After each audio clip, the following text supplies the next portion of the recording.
Welcome to Folklore and Ghost Stories in the UK. Today we're talking about Lady Jane Grey.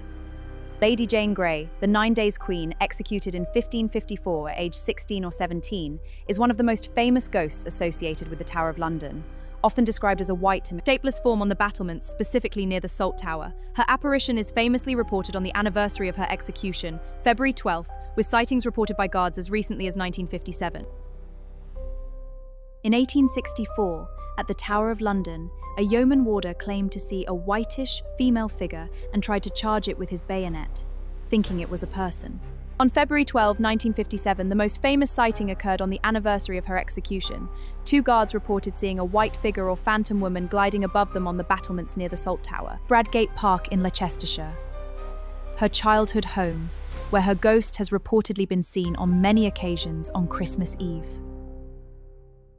Ashley Castle in Warwickshire, her spirit has sometimes been described as a pale, sorrowful figure moving lightly through Ashley Castle, sometimes dressed in red or grey, or is sat quietly reading the most recent report made in 2026. Aside from the tower, her ghost is rumoured to haunt the Whittington Inn in Kinver, UK, where she may have stayed as a child.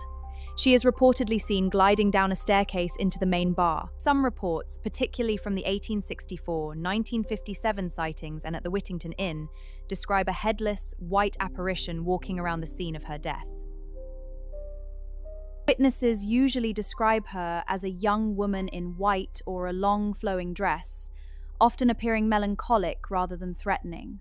On the fateful day of February 12, 1554, Lady Jane Grey was held in the gentleman gaoler's house. From her window, she watched her husband walk out to his execution, and she tragically witnessed his carted remains being brought back into the compound.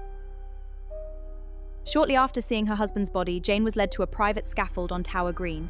Famously blindfolded and unable to find the execution block, she cried out before being beheaded at just 16 or 17 years old. They were then buried in unmarked graves beneath the choir floor at the Tower's chapel of St. Peter ad Vincula. It is also said that her husband also haunts the tower, so I hope you enjoyed this and I will see you in the next one.